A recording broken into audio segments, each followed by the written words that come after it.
Hello friends, आज हम class 12 chemistry chapter 11 alcohols phenols and ethers इसके एनसीईआरटी के इंटेक्स्ट क्वेश्चन पेज 335 पर दिए गए हैं। इन इंटेक्स्ट क्वेश्चन को आज हम सोल्व कर लेते हैं। तो इसमें 11.6 क्वेश्चन है, give structure of the product you would expect when each of the following alcohol react with HCl zinc chloride, ZnCl2, HBr और SOCl2। इसमें हमें क्या कराना है, जो हमारे पास ये अल्कोहल दिए गए हैं उनमें से पहले इस अल्कोहल की इसके साथ रिएक्शन करानी है, फिर इसके साथ, फिर इसके साथ। तो तीनों रिएक्शन जब हम कराएंगे तो हमें इन तीनों में जो प्रोडक्ट बनेंगे उन प्रोडक्ट को हमें बताना है। तो ये देखिए अल्कोहल दिया हुआ है हमें ब्यूटेनॉल, इसकी रिएक्शन HCl जिंक क्लोराइड के साथ करा रहे हैं। तो ये आपको देखते ही पता लग गया होगा ये क्या है, लुकस रिएजेंट। तो देख सकते हैं आप यहाँ पर ये रिएक्शन मैं आपको यहाँ पर दिखा देता हूँ।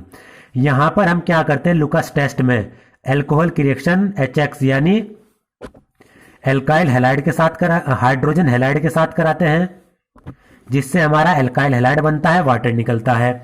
तो इसमें आप देखने की बात है, इस लुकस टेस्ट में HCl और जिंक क्लोराइड ZnCl2 ये क्या कहलाते हैं, ये दोनों कहलाते हैं हमारे लुकस रिएजेंट। तो अल्कोहल की रिएक्शन जब लुकस रिएजेंट के साथ कराते हैं एल्काइल हैलाइड बनता है, वाटर। लेकिन इसमें ध्यान रखने की बात है, अगर हमारे पास टर्शरी अल्कोहल है तो वो तो लुकस रिएजेंट के साथ रिएक्ट कर जाते हैं। जो प्राइमरी अल्कोहल्स होते हैं वो लुकस रिएजेंट के साथ रूम टेम्परेचर पर रिएक्ट नहीं करते। तो हमें यहाँ पर अल्कोहल भी ध्यान रखना है कौन सा है। तो ये आप देखिए हमें क्या दिया है, ब्यूटेनॉल। फर्स्ट पार्ट ब्यूटेनॉल की अगर मैं स्ट्रक्चर बनाऊं CH3 CH2 CH2 CH2OH math एथ प्रो ब्यूट। तो चार हैं, पहले कार्बन पर O लगा हुआ है यानी पहले कार्बन पर OH ग्रुप लगा है, तो ब्यूटेन 1 की स्ट्रक्चर बन गई। इसकी रिएक्शन जब मैं कराता हूं HCl और क्या है ZnCl2, HCl यहां पर लिख देता हूं HCl ZnCl2 यानी लुकस रिएजेंट के साथ कराता हूं। तो अल्कोहल आप देखिए, ये वाला कार्बन जिससे OH ग्रुप जुड़ा है वो सिर्फ एक ही कार्बन से जुड़ा है, तो प्राइमरी अल्कोहल है। और मैंने क्या बताया, प्राइमरी अल्कोहल लुकस रिएजेंट के साथ कोई भी रिएक्शन नहीं करते, तो नो रिएक्शन, कोई भी रिएक्शन नहीं होगी। तो हो गया पहला पार्ट। अब बात करते हैं इसके सेकंड पार्ट की। ब्यूटेनॉल लेते हैं CH3 CH2 CH2 CH2OH, फिर हमें दूसरे में क्या कराना है, HBr के साथ इसकी रिएक्शन करानी है। तो HBr यहां पर लिख देता हूं, इसकी रिएक्शन हमने कराई। तो इसमें हमने क्या देखा, जब हम हाइड्रोजन हैलाइड के साथ रिएक्शन कराते हैं तो यहां पर OH की जगह पर Br लग जाता है और ये OH और ये H यहां से H2 के रूप में बाहर निकल जाता है। तो देखिए एल्काइल हैलाइड बनेगा simple, CH3 CH2 CH2 CH2Br alkyl bromide बन गया, प्लस ये हाइड्रोजन और ये OH वाटर के रूप में बाहर निकल गए। सिंपल रिएक्शन है। थर्ड रिएक्शन SOCl2 के साथ यानी थायोनिल क्लोराइड के साथ, ये रिएक्शन मैं आपको करा चुका हूं चैप्टर 10 में। रिएक्शन मैं आपको अभी दिखा देता हूं, ये किसके साथ कराई, SOCl2 के साथ। तो पहले रिएक्शन देखिए आप, ये देखिए रिएक्शन चैप्टर 10 वाली, अल्कोहल की रिएक्शन SOCl2 के साथ कराई थाइनल क्लोराइड के साथ। तो क्या बन रहा है, RCl यानी एल्काइल क्लोराइड प्लस SO और ये वाला ऑक्सीजन SO2 के रूप में, और ये H और इसमें से क्लोराइड में से एक Cl HCl के रूप में बाहर निकल रहा है। ये दोनों गैस के रूप में बाहर निकल जाते हैं, तो हमें जो एल्काइल क्लोराइड है प्योर फॉर्म में मिलता है। तो अब तो आप आसानी से प्रोडक्ट बना लेंगे। तो प्रोडक्ट यहां पर बना लेते हैं, एल्काइल क्लोराइड बनेगा CH3 CH2 CH2 CH2Cl plus SO और ये वाला ऑक्सीजन SO2 के रूप में, ये हाइड्रोजन और एक क्लोराइड HCl के रूप में। तो बन गया हमारा एल्काइल क्लोराइड। अब बात करते हैं 2 मिथाइल ब्यूटेन 2-ऑल, इसकी रिएक्शन कराते हैं। तो ये आ गया इसका सेकंड वाला पार्ट, इधर 2 मिथाइल ब्यूटेन 2-ऑल। तो पहले इसकी स्ट्रक्चर बना लेता हूं मैं, देखिए CH3 ब्यूटेन 2-ऑल है यानी सेकंड कार्बन से OH और 2 मिथाइल है तो सेकंड कार्बन से मिथाइल ग्रुप लगा दिया। तो अब आसानी से बन जाएगा CH2 CH3, 1 2 3 4 कार्बन है तो ब्यूटेनॉल तो हो गया, दूसरे पर ऑक्सीजन OH और दूसरे पर मिथाइल, तो 2 मिथाइल ब्यूटेन 2-ऑल। ये इसकी स्ट्रक्चर बनेगी 2 मिथाइल ब्यूटेन टोल। इसकी रिएक्शन करा रहे हैं पहले वही HCl लुकस रिएजेंट के साथ। तो आप देखिए कार्बन, ये वाला कार्बन जिससे OH ग्रुप जुड़ा है ये 3 कार्बन से जुड़ा है। तो एल्कोहल हमारे पास टर्शरी एल्कोहल लुकस रिएजेंट के साथ एकदम से रिएक्ट करते हैं और एल्काइल हैलाइड बना लेते हैं। तो एल्काइल क्लोराइड बनेगा, यहां से OH निकलेगा और इसकी जगह पर क्लोराइड आकर जुड़ जाएगा। तो देखिए CH3 यहां पर क्लोराइड जुड़ा, CH3 CH2 CH3 बन गया हमारा एल्काइल क्लोराइड। इसी तरीके से इसका बी पार्ट, इसमें किसकी रिएक्शन करानी है HBr के साथ। तो मैं यही करा दूं इसकी रिएक्शन, यहां पर इसकी रिएक्शन करा दी मैंने HBr के साथ, इस वाले प्रोडक्ट जो हमारे पास रिएक्टेंट है। तो HBr में वही है, हाइड्रोजन ब्रोमाइड के साथ हम रिएक्ट कराते हैं, OH की जगह पर ब्रोमाइड जुड़ जाएगा, हमारा एल्काइल ब्रोमाइड मिल जाएगा। तो बी वाला पार्ट प्रोडक्ट यहाँ पर बन जाएगा ये CH3, सिंपल रिएक्शन है इसकी। यहाँ पर ये Br जुड़ जाएगा OH की जगह पर, बाकी सही रहेगा सेम।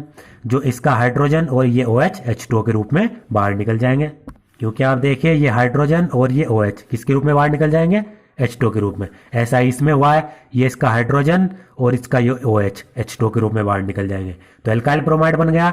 अब बात करते हैं तीसरे की, उसमें हमें करानी है थाइनिल क्लोराइड के साथ रिएक्शन SOCl2। तो C प्रोडक्ट यहां पर बनेगा। तो गौर से देखिए वही है इसमें, जब इसे हमने थाइनिल क्लोराइड के साथ कराई बस क्या बन रहा है एल्काइल क्लोराइड बन रहा है, OH की जगह पर सिर्फ क्लोराइड जोड़ देना है। वही है तीनों में प्रोडक्ट, सेम प्रोडक्ट। तो CH3 यहाँ पर क्लोराइड जोड़ा, बाकी CH2 और ये यहाँ पर CH3 जुड़ा हुआ है, प्लस इसमें SO2 और HCl बाहर निकलते हैं। तो वही तीनों में सेम प्रोडक्ट बन रहा है। ये इसकी रिएक्शन थी इजीली। बस इसके केस में, लुकस रिएजेंट के केस में आपको ध्यान देना है, वो क्या ध्यान देना है, अगर प्राइमरी है तो रिएक्ट नहीं करता, सेकेंडरी टर्शरी रिएक्ट कर जाते हैं। अब इसका अगला question, predict the major product of acid catalysed dehydration of. हमें यहाँ पर ये एल्कोहल दिए गए हैं, एल्कोहल का हमें एसिड कैटालाइज्ड डिहाइड्रेशन कराना है, उससे जो प्रोडक्ट बनेगा वो हमें बताना है। तो इसमें देखिए अब यहाँ पर ये डिहाइड्रेशन देखिए, यहाँ पर होता क्या है, जो हमारे पास एल्कोहल है इस कार्बन से OH जुड़ा हुआ है, इसके पास वाला जो कार्बन है उसके पास भी हाइड्रोजन है। तो इसमें क्या होता है, इस कार्बन से OH निकलता है। वो कैसे निकलता है, मैकेनिज्म, ये H पॉजिटिव इस ऑक्सीजन के साथ आकर जुड़ जाता है और OH2 के रूप में यानी H2O के रूप में बाहर निकल जाता है। अब ये OH यहां से निकलेगा, जब ये H पॉजिटिव इस ऑक्सीजन के साथ जुड़ जाएगा, H2O निकल गया। फिर क्या होता है, इस कार्बन पर पॉजिटिव चार्ज आ जाता है, तो उसको पूरा करने के लिए यहां से हाइड्रोजन क्या करेगा, यहां से बाहर निकलेगा, जिससे ये बॉन्ड यहां पर शिफ्ट हो जाएगा और डबल बॉन्ड बन जाएगा। तो हो क्या रहा है, इस कार्बन से OH और इस कार्बन से हाइड्रोजन बाहर निकल रहा है और हमारी एल्कीन बन रही है। अब इसमें देखिए 1 मिथाइल साइक्लोहेक्सेनोल, इसका हम एसिड कैटालाइज्ड डिहाइड्रेशन कराते हैं। तो रिएक्शन देखिए, पहले प्रोडक्ट बना लेता हूं मैं। फर्स्ट पार्ट साइक्लोहेक्सेनोल है, तो ये साइक्लोहेक्सेन बनाया, इसके साथ OH ग्रुप और 1 मिथाइल है तो CH3, क्योंकि पहले ही कार्बन से CH3 ग्रुप जुड़ा हुआ है, तभी तो 1 मिथाइल साइक्लोहेक्सेनोल। तो पहले ही कार्बन से दोनों ग्रुप ये जुड़े हुए हैं। इसका हम कराते हैं डिहाइड्रेशन, एसिड कैटालाइज्ड डिहाइड्रेशन। तो इसमें पता है ये वाला कार्बन और इस कार्बन के पास 2 हाइड्रोजन होंगे, क्योंकि 1 वैलेंसी 2 वैलेंसी 3 4 वैलेंसी इसकी पूरी होनी है। तो आप देखिए ये वाला कार्बन जिससे OH ग्रुप जुड़ा है, ये क्या करेगा, यहां से जो OH और ये वाला जो इस वाले कार्बन के पास जो कार्बन है उसके साथ H, इस कार्बन से भी आप दिखा सकते हैं, तो डबल बॉन्ड यहां पर बन जाएगा। तो आप देखिए मैं डबल बॉन्ड यहां पर बनाऊंगा, इसलिए मैंने ये वाला कार्बन लिया है। तो आप देखिए इस कार्बन से जो हाइड्रोजन है और इस कार्बन से जो OH ग्रुप जुड़ा हुआ है वो OH और H बाहर निकल जाता है, जिससे इस कार्बन की एक वैलेंसी इस कार्बन की एक वैलेंसी फ्री होती है, तो इन दोनों के बीच में डबल बॉन्ड बन जाता है। इस रिएक्शन का मैंने मैकेनिज्म भी बता रखा है, वो रिएक्शन आप देख सकते हैं, प्लेलिस्ट में आपको मिल जाएगी। तो ये OH और इस कार्बन से H निकला, तो इन दोनों की एक वैलेंसी फ्री हुई, यहां पर डबल बॉन्ड बना और यहां पर ये CH3 तो है ही, बाकी ये जो हाइड्रोजन है ये इसके साथ जुड़ा हुआ है, उसको दिखाने की जरूरत नहीं है। तो हमारा प्रोडक्ट बना 1 मिथाइल साइक्लोहेक्सीन, क्योंकि डबल बॉन्ड है। ये बन गया, सिंपल है। अब देखते हैं सेकंड वाला पार्ट, ब्यूटेन 1-ओल। ब्यूटेनॉल से हमें अब इसका एसिड कैटालाइज्ड हाइड्रेशन कराना है, डिहाइड्रेशन। तो ब्यूटेनॉल बनाते हैं CH3 CH2 CH2 CH2OH। अब देखिए, अगर हम इस रिएक्शन को देखें, इसमें से OH निकलेगा और इससे हाइड्रोजन निकलेगा, इस वाले कार्बन से। तो जब इससे OH निकला तो कार्बोकेटाइन इस पर बनेगा, मैकेनिज्म के अनुसार कार्बोकेटाइन इस पर बनेगा।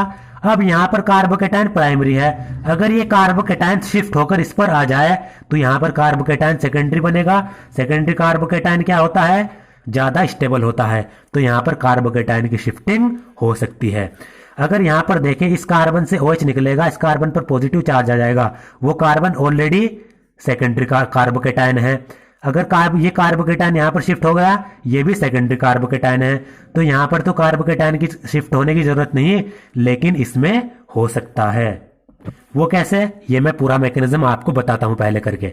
H पॉजिटिव हम एसिड कैटालाइज्ड डिहाइड्रेशन करा रहे हैं, तो ये पॉजिटिव चार्ज अभी नहीं है। आपको पता है H पॉजिटिव को इलेक्ट्रॉन की जरूरत है, और यहां पर जो ऑक्सीजन होता है इसके पास लोन पेयर होते हैं, तो ये ऑक्सीजन क्या करता है, इसको इलेक्ट्रॉन अपने देता है, जिससे हाइड्रोजन क्या होता है, इस ऑक्सीजन से आकर जुड़ जाता है। ठीक है, तो CH3 CH2 ये,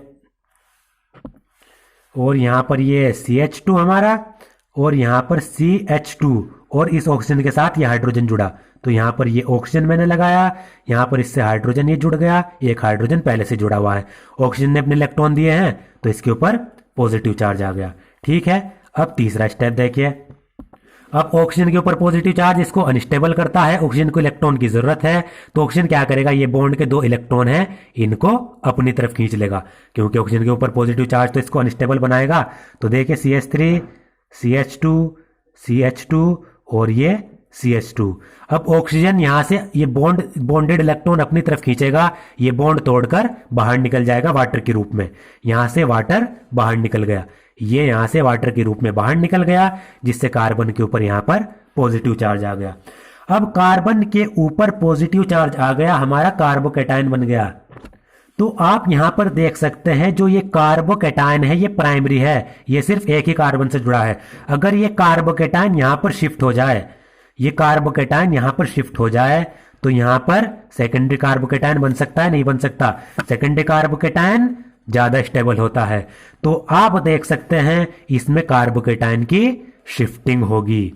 तो देखिए CH3 CH2, यहां पर CH, यहां का जो हाइड्रोजन है वो इसके पास जाएगा, ये कार्बोकेटाइन इस पर शिफ्ट हो जाएगा, क्योंकि अगर इस पर पॉजिटिव चार्ज आना है तो इसकी एक वैलेंसी फ्री होनी पड़ेगी, तो इसका हाइड्रोजन इस वाले कार्बन के पास चला जाता है, क्योंकि हमारा अब कार्बोकेटाइन सेकेंडरी बना, सेकेंडरी कार्बोकेटाइन इसके मुकाबले ज्यादा वो होगा स्टेबल, तो इसलिए यहां पर कार्बोकेटाइन की शिफ्टिंग हो जाती है।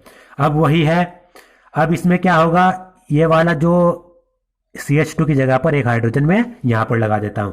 अब वही होगा, यहां पर पॉजिटिव चार्ज है इसके ऊपर, तो इसकी पॉजिटिव चार्ज की कमी को पूरा करने के लिए क्या होगा, यहां पर जो हाइड्रोजन है वो अपना बलिदान देगा, अपना जो बॉन्ड है वो यहां पर अब यहां से वो निकल जाएगा, और उसके जो ये 2 बॉन्ड है वो यहां पर शिफ्ट हो जाएंगे।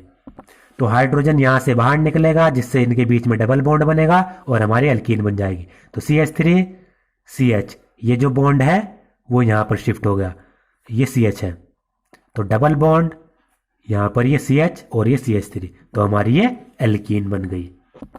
अब आप कह सकते हैं इसमें हाइड्रो शिफ्टिंग क्यों नहीं हुई, अगर यहां पर आप देंगे इससे OH निकल रहा है, यहां पर पॉजिटिव चार्ज, ये कार्बन जिसके ऊपर पॉजिटिव चार्ज है ये 2 कार्बन से जुड़ा हुआ है, सेकेंडरी कार्बोकेटाइन।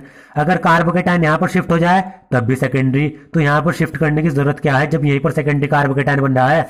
अगर यहां पर देखें, यहां पर प्राइमरी कार्बोकेटाइन है, कार्बोकेटाइन की शिफ्टिंग यहां पर हो गई, पॉजिटिव चार्ज यहां पर शिफ्ट हो गया, तो यहां पर ये सेकेंडरी कार्बोकेटाइन है, ये प्राइमरी कार्बोकेटाइन है, तो ज्यादा स्टेबल कौन होगा, सेकेंडरी कार्बोकेटाइन, इसलिए यहां पर शिफ्टिंग हो जाती है, पॉजिटिव चार्ज इस कार्बन के ऊपर आ जाता है, इसका हाइड्रोजन इसके पास चला जाता है, जिससे हमारी क्या होगा, फिर ये हाइड्रोजन निकलेगा, ये बॉन्ड यहां पर शिफ्ट होगा, एल्कीन का फॉर्मेशन हो जाएगा। तो ये कंडीशन भी आपको देखनी है प्रोडक्ट बनाते समय, शिफ्टिंग हो रही है या नहीं होनी, ये भी जरूरी है देखना। तो ये हमारे दोनों हो गए। अब देखिए, ortho and paranitrophenol are more acidic than phenol, draw the resonance structure of the corresponding phenoxide ions. आपको पता है जो ऑर्थो और पैरानाइट्रोफिनोल्स होते हैं वो फिनोल से ज़्यादा एसिडिक होते हैं, तो इनके हमें रेजोनेंस स्ट्रक्चर भी बनानी है फिनोक्साइड आयन की। ये सेम टू सेम मैं आपको करा चुका हूं। जब मैंने आपको टॉपिक कराया था एसिडिटी ऑफ फिनोल्स, उसमें मैंने इसका रीज़न भी बताया था, क्योंकि जो नाइट्रो ग्रुप होते हैं वो इलेक्ट्रॉन विदड्रॉइंग ग्रुप होते हैं। वो क्या करते हैं, ऑर्थो और पैरा पोजिशन पर जब रेजोनेंस स्ट्रक्चर बनाते हैं उन पर नेगेटिव चार्ज डेंसिटी होती है, इलेक्ट्रॉन की डेंसिटी, तो इलेक्ट्रॉन को अपनी तरफ खींच लेते हैं, इलेक्ट्रॉन को बिजी कर लेते हैं, जिससे हाइड्रोजन नाइट्रोफिनोल में आसानी से निकल जाता है।